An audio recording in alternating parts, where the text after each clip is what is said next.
Lina, Yeah. this is the best room I've ever been in. Yeah, this is fantastic. I'm not even kidding. It's amazing. This is the Mazarin Gallery, and I think my life has changed.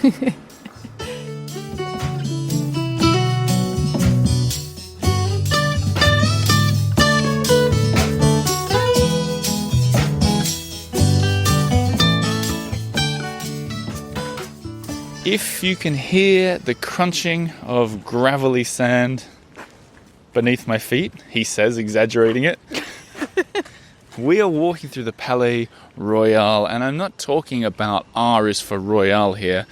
No, but it could have been. It could have been. Could have been P is for Palais Royal as well, but no. Where we're heading is R is for Richelieu. Richelieu. The library, the Bibliothèque Nationale Française. And R is for Richelieu, as I said. But before we head there and look at this massive R is for renovation job, I just want to say hello to Lina, my wife. Hello there. And I want to go over the character of Richelieu before we go. All right. Hard to pronounce. Yeah, I know. We'll ask a French person when It's we get to the very library. humbling. But the library, we're going to go into the library and have a look around and tell you all about how to visit and if it's worth it. And like what it is. Exactly. But Yeah. first, I want to give you a quick idea on Richelieu, because I was reading about him, this guy. Firstly, he was a cardinal, but not just any cardinal. He was like one of the top dudes. Okay. Top dudes in France. Close with the Pope. Yeah, and Louis the 13th. Get this, though. Yeah. This guy's... talk about big wigs. He was the headmaster at the Sorbonne, the university. Okay. He started, as in he invented, the Académie Française. And No, he also invented, apparently, Yeah. the dinner knife. Like the knife. I'm not even kidding. No. Yeah. Get out. I was reading his wiki page. It's one of those ones that just gets better and better. Stop it. And That he- is... No, really. He found What the did way... he do? He found the... It's true. I'm sorry, So this but is what? This is like 450 years ago. He He's just like, nah. he didn't like the way people ate. A spoon won't cut it. Yeah, Literally. oh. He found it really annoying the way people ate, and he's like, let's have a small version of the knife. So this dude did everything, and they named this library wing after him. Uh-huh. So before we get in, when you talk about the National Library of France, there's a couple of different wings, including the one in the 13th with the huge globes that we went to before. But this is the newly renovated, after 10, 12 years of renovation, Richelieu Library. Yeah. Oh yeah, he also invented Updog. What's up, dog? Oh, what's up with you? Oh, stop Let's it. go! Oh my god.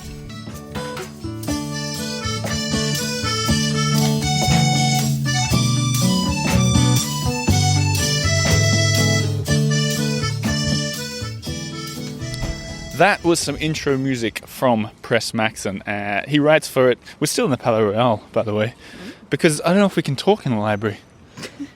He says, for the R song, I've turned to French singer-songwriter Thomas Fersen. Isn't that the Swedish Fersen? Yeah. Uh-huh. Axel von Fashion. There you go. The lover of Marie Antoinette. Oh, now we're really getting into the history. Obviously, his tune Richelieu fits well for our purposes today. Can you believe he's written a song called Richelieu?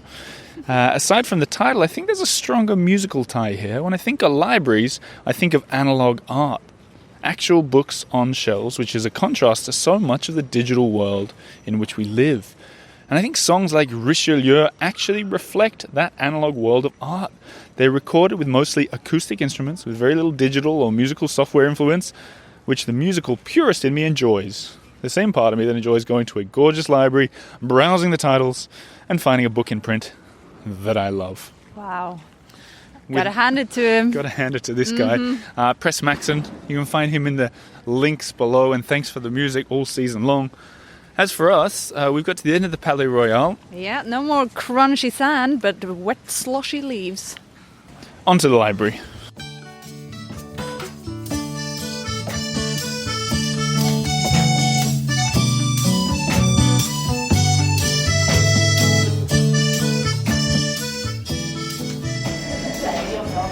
Are you kidding me? Oh my god.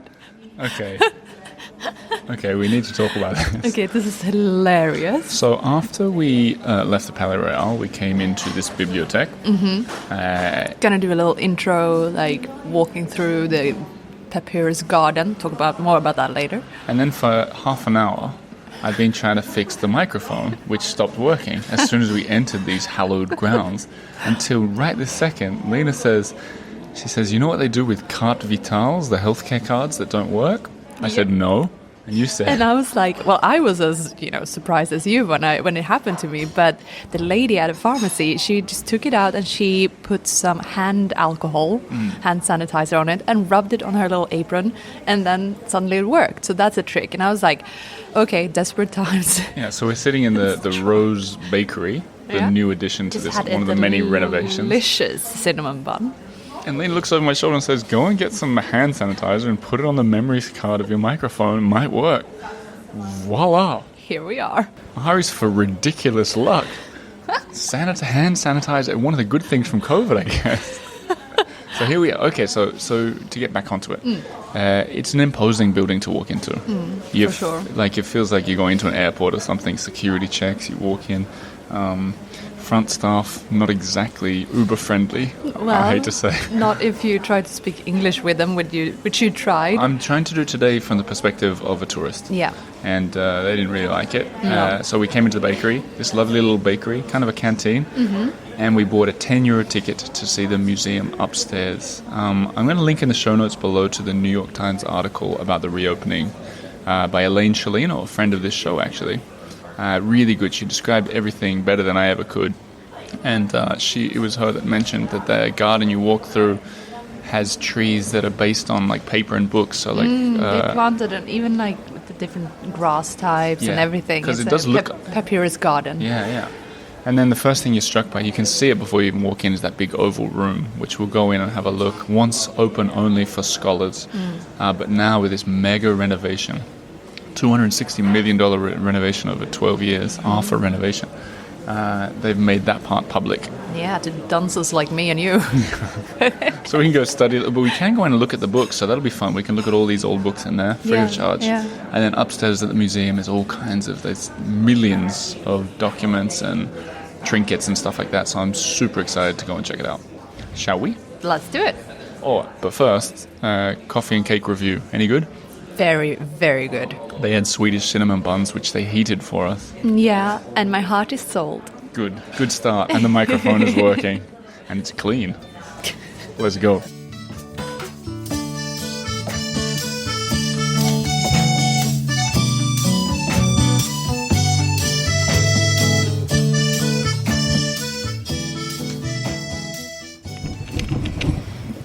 Lina. Yes. We're in the Salle Ovale, the Oval Room, nicknamed the Oval Paradise. You're just reading from a plaque now. Yeah. Designed by the architect Jean-Louis Pascal. And his successor, Alfred Ricora. The room is very beautiful. Yes, it's huge. And it's oval. Honestly, totally worth looking up. Mosaics. As far as the eye can see. Beautiful. I know you're supposed to have your nose in a book here, but it's hard when your surroundings are this spectacular. And a massive, what do you call the glass roof? Yeah, glass roof, I guess. Yeah, glass roof. No, but it's a beautiful light. For my taste, too many comic books everywhere. Well, it's France. Sure. They love their bande dessinée. And then the games. Not a huge fan. They've got a bunch of interactive video games around. It takes away from it a bit. I hope they didn't spend too much of the renovation money on the games. Shall we get out to the museum? Yes, let's do it. Okay, so we're walking out of the Oval Room now. You can't record in the Oval Room because you have to whisper. Funny thing that happened though, I walked up to a woman to ask for directions. She goes, I don't speak French. And I go, are you Australian? And she goes, yeah. And I was like, me too. So Australians are everywhere. I wonder if she listens to the show. That would be a surprise for her. Anyway, come this way. The Oval, the Salle Ovale from 1935, originally for people to go in and read periodicals. But what did you make of it? Well, first of all, it's hard to focus on the books, to be completely honest, because the Salle in itself is spectacular. Big fan of the arches at the top. With the mosaics, Yeah. and the light streaming through the glass ceiling, essentially. Yeah. Incredible. Yeah. Forget the books. I'd go there if there were no books. That's what I mean. I mean, I think it's important that we give a balanced perspective here. Didn't care for all the comic books. No, but it's France. That's true. They love their bande dessinée. Yeah, but I mean, the only books you could touch or reach were comic books, and I'm talking 50,000 of them or something. Well, hopefully, the further up you go, the more interesting it gets. Shall we do that? Let's. Okay, so now we're walking up to these aluminium, or aluminum if you're American, staircase to go up to the museum. I think it's here. Bonjour. Pour le musée, c'est... Merci. Merci. À l'étage. You know what I found really hard in French when I first moved here? Still find it hard, actually. The word for upstairs and downstairs.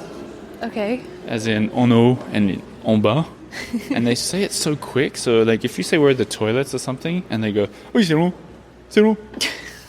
Did you find that? No. Okay, well, I feel like an idiot. So this is new ground for me and Lina, I think, now. And we walk up this beautiful, shining, grey metallic staircase right in the middle of the building. I love how modern it is. It's such a contrast. It really works. I totally agree. And I think what we'll do is we'll go and have an explore and then we'll check back in. But as you walk in, it reminds me a bit of the Louvre, looking around here. Definitely. Loads of big glass cabinets with displays from antiquity to today. And as soon as you walk in, I'm taking a left here, and you get this bird's eye view over that salle ovale that Lina and I just talked about. And it's rather special indeed. Check back in a minute.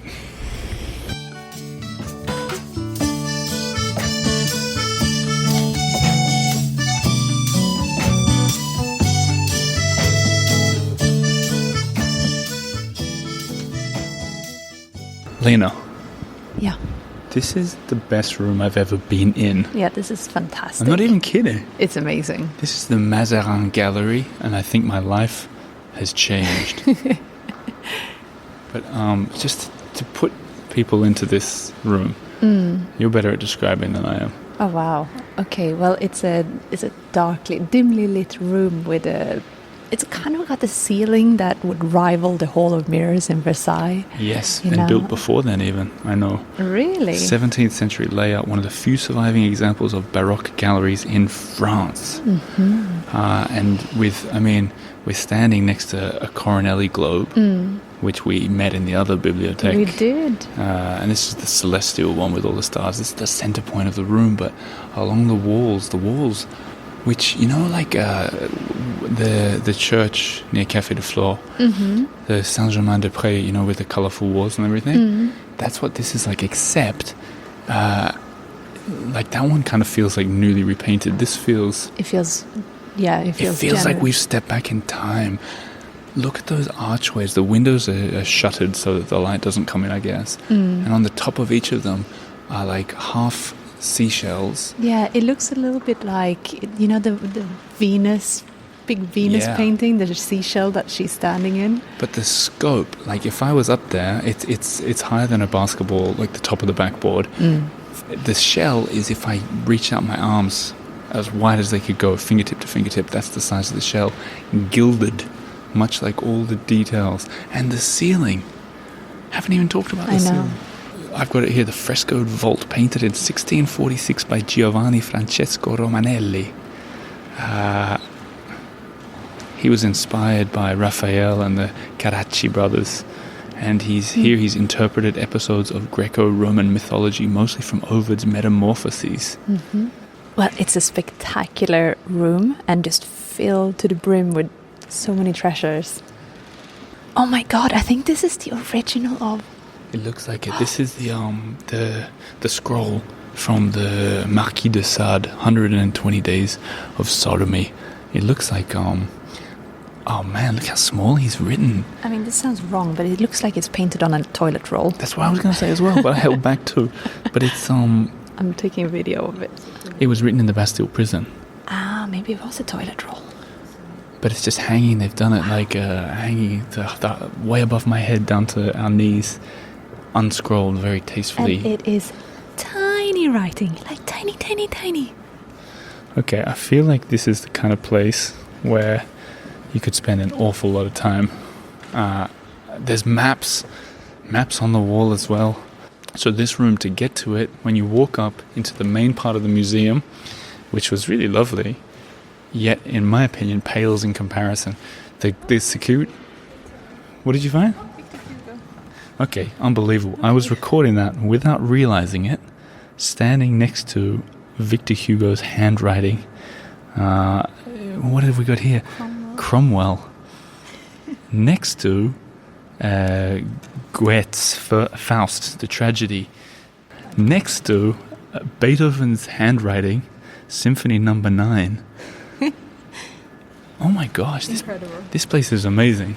So the security guard told me, he said, make sure when you finish on this side, don't go down the stairs again, go past the stairs. He said a lot of people miss it. Don't make that same mistake. I'm literally quite speechless. Over on the other side, we've got an original handwritten book by Émile Zola. We've got 3 books by Émile Zola, and some ancient-looking pictures from when they set up the Eiffel Tower as well. I could go on forever, but I shan't. I will say, though, when you come in here, they've got an app that you can get, and I'll link to that in the show notes below. Totally worth. You go to each room, and they've got some pieces where they've written an awful lot more about, so you can learn about the stuff in English, which is what I'm going to do now, before we head to the next room.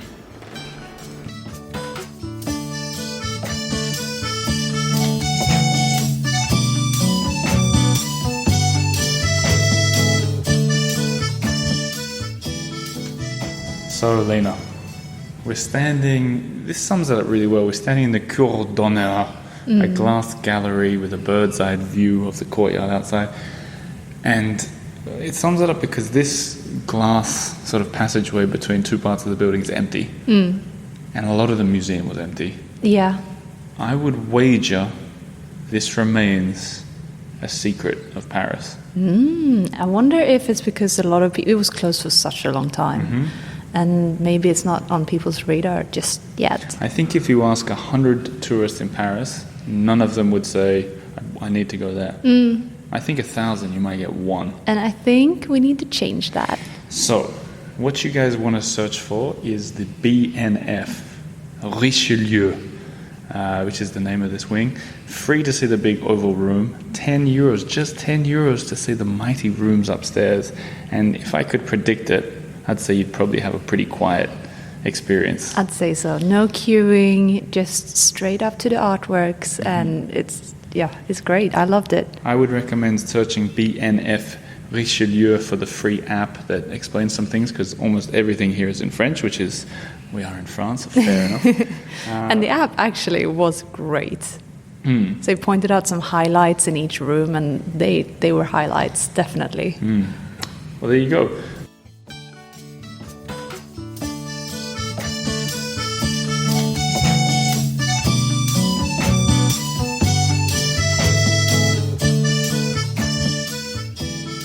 I'll tell you what wasn't a highlight, folks.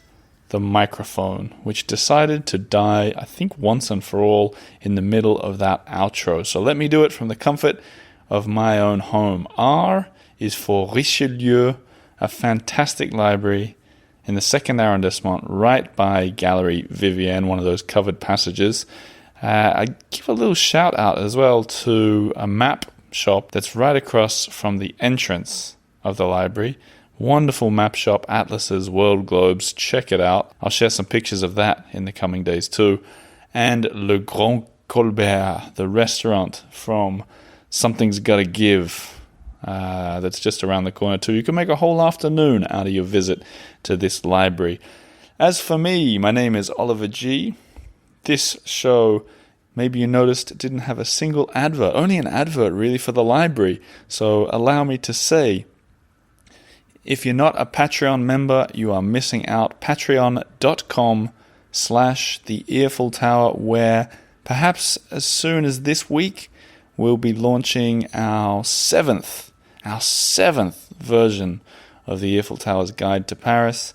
It comes out free for members, otherwise I'll be putting it on sale as a PDF to everybody in the near future.